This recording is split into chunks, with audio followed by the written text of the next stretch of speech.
Imagine standing shoulder to shoulder with dozens of people in a cramped stone chapel. The air is heavy, not just with collective grief, but literally heavy with the stench of death. Before you lies the body of a loved one, displayed for 3 days while the family waits to make sure they're actually dead. Without refrigeration, the corpse has already begun to bloat, gases occasionally escaping, causing the body to appear to move or even sigh. Welcome to the nightmare of a medieval funeral, where the line between life and death was as thin as it was terrifying. You probably think of funerals as solemn, organized, and hygienic events. Perhaps you even imagine our medieval ancestors had similar rituals, just a bit more rustic. Let me rip that illusion off like a bandage. Medieval funerals were chaotic, unsanitary, and often deadly environments where your chance of leaving alive was surprisingly low. This wasn't the dignified farewell you're accustomed to. It was a dangerous dance with death itself. So why exactly would you, a modern person with basic hygiene expectations and a functioning immune system, fail to survive a medieval funeral? Let's dive into this historical horror show and uncover the brutal reality that your history teacher conveniently left out. The moment you walk into a medieval funeral, you're met with your first and most formidable adversary, the corpse itself. Unlike today, where bodies are promptly embalmed or refrigerated, medieval bodies were typically kept at home for days before burial. This wasn't out of negligence. It was a practical measure to ensure the deceased was actually dead and not just in a coma or deep sleep. Remember, this was an era before stethoscopes or EKGs. The fear of being buried alive was so common that some coffins were equipped with bells attached to strings that ran down into the grave, just in case the deceased woke up underground.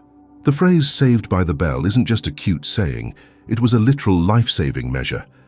But here's where your survival odds start dropping precipitously. That corpse lying in state is a biological weapon. Without embalming, bodies begin decomposing immediately. Within hours, bacteria multiply exponentially, producing gases that cause bloating. After about 3 days, the typical waiting period, that body is a swollen reservoir of infectious material.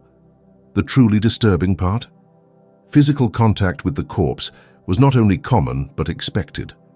Mourners would kiss the deceased, touch their face, and even help wash the body. If the deceased died from an infectious disease, which, let's face it, was extremely common, congratulations, you've just contracted it too. During the Black Death, this practice became so deadly that entire families and communities were wiped out after funeral gatherings.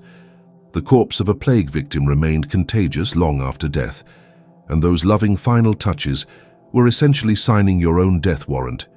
Even if the deceased didn't die from plague, their body was likely harboring tuberculosis, smallpox, or any number of infectious diseases that were endemic in medieval populations.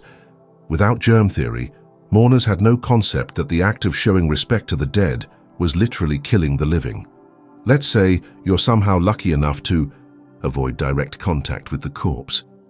Your troubles are far from over, because now you have to contend with your fellow mourners. A veritable petri dish of medieval maladies. Medieval funerals weren't small, intimate gatherings. They were community events where attendance was socially mandatory. Depending on the deceased status, dozens or even hundreds of people might cram into small, poorly ventilated spaces. Social distancing? That concept was about 700 years away from being invented. In medieval Europe, bathing was infrequent at best. Most common people bathed perhaps once or twice a year, usually in the summer. By modern standards, everyone smelled terrible, but more importantly, everyone was carrying parasites. Lice and fleas were so common that they weren't even considered a sign of poor hygiene. They were just an accepted part of life. These parasites weren't just gross, they were deadly vectors of disease.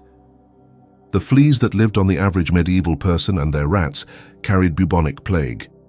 The body lice carried typhus. In the close quarters of a funeral, these parasites had a field day jumping from host to host. To make matters worse, medieval people had a custom of bringing food and drink to funerals. This was partially practical.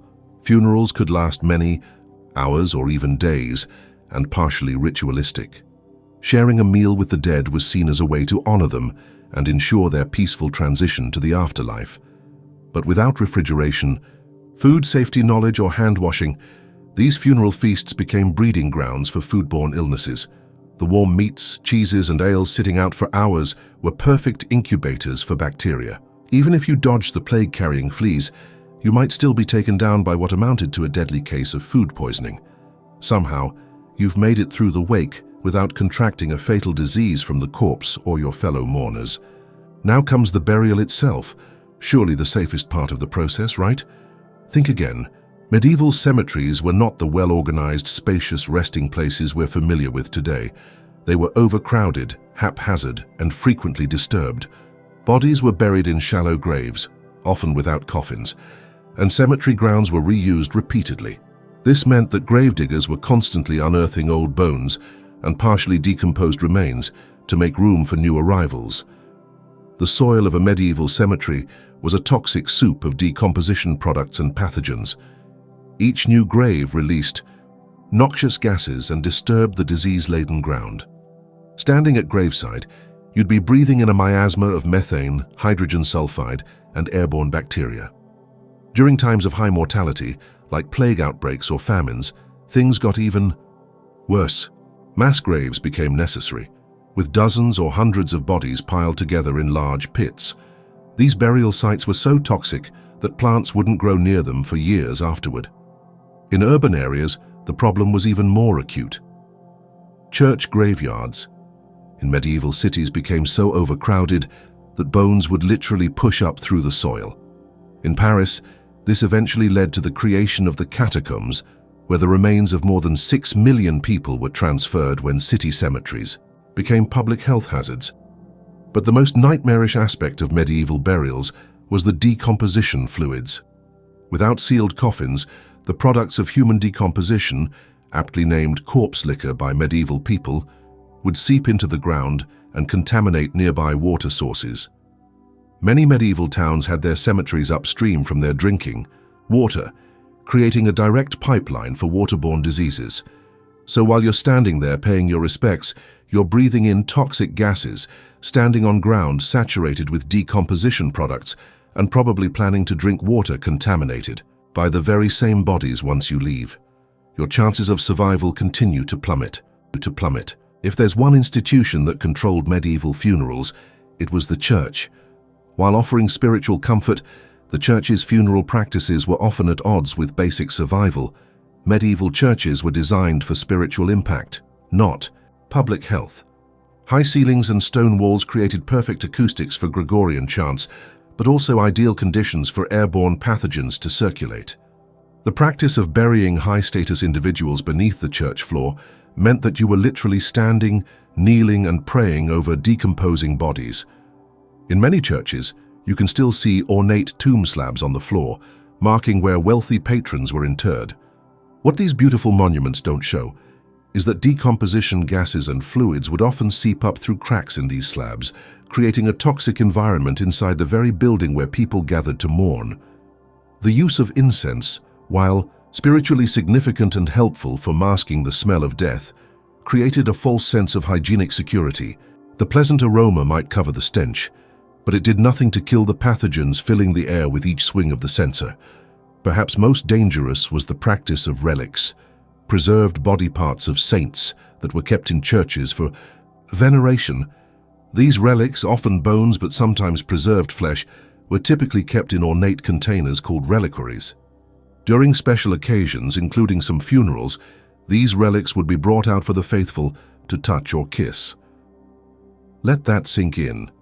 Medieval people were essentially maintaining, handling, and kissing centuries-old human remains as part of their religious practice. While the preservation methods, typically dehydration or submersion in alcohol, might have reduced some risks, these relics were still potential disease vectors being passed from mouth to mouth, generation after generation. The Church also dictated burial practices that prioritized religious concerns over public health.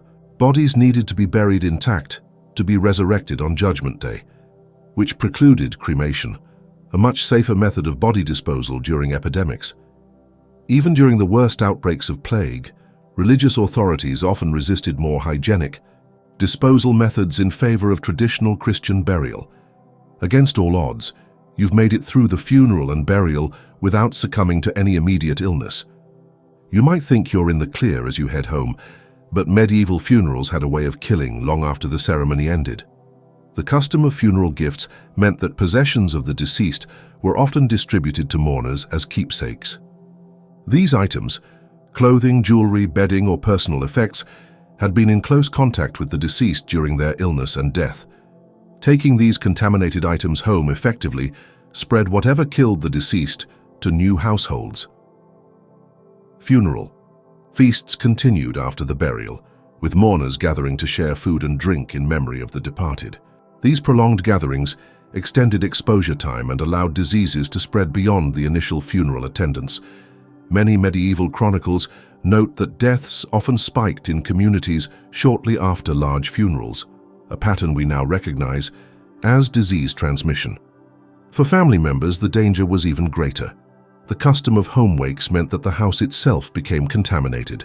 Without modern disinfectants, the room where someone died from an infectious disease remained hazardous.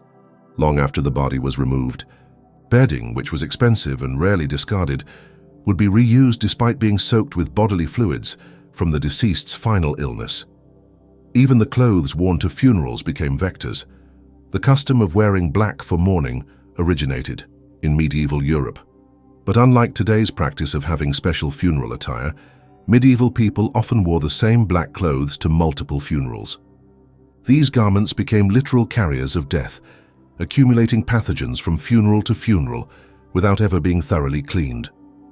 Water sources contaminated by cemetery runoff ensured that even those who avoided the funeral entirely weren't safe. Entire communities could be exposed to waterborne illnesses originating from their own graveyards, creating cycles of disease that were impossible to break without modern understanding of sanitation. I've painted a pretty grim picture here, but let's have a quick reality check. While medieval funerals were certainly dangerous by modern standards, not every funeral resulted in a cascade of deaths. Medieval people weren't stupid. They were working with the knowledge and resources available to them at the time. Some practices actually helped mitigate risks, even if people didn't understand why they worked. The use of herbs and flowers at funerals wasn't just decorative. Many traditional funeral herbs like rosemary and thyme have natural antimicrobial properties. The strong-smelling plants helped mask the odor of decomposition, but they were also inadvertently providing some minimal protection against airborne pathogens. Similarly, the practice of using charcoal in and around coffins was originally intended to absorb odors, but it also helped absorb some harmful decomposition products. Medieval people may not have understood germ theory, but they did recognize patterns and developed practices that sometimes helped, even if for the wrong reasons. It's also worth noting that medieval immune systems were likely more robust against common pathogens of the time than ours would be today. Constant exposure to a wide range of bacteria and viruses from birth meant that survivors developed significant immune resistance, a cold comfort when facing something as virulent as plague, but a factor nonetheless. So there you have it, the brutal reality of medieval funerals laid bare. From the infectious corpse to the contaminated mourners, from the toxic burial grounds to the dangerous religious practices, every aspect of saying goodbye to the dead brought the living one step closer to joining them.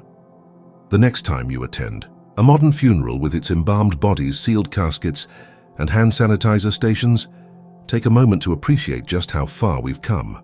That sterile, organized service isn't just a product of changing customs. It's the result of centuries of medical advancement and hard-learned lessons about how not to kill everyone while honoring the dead. In the Middle Ages, funerals weren't just about grieving loss. They were survival challenges that claimed countless lives in an endless cycle of death, begetting death. So while you might complain about the traffic to the cemetery or the uncomfortable formal clothes, remember that at least you'll probably make it home alive, a luxury your medieval counterpart could never take for granted.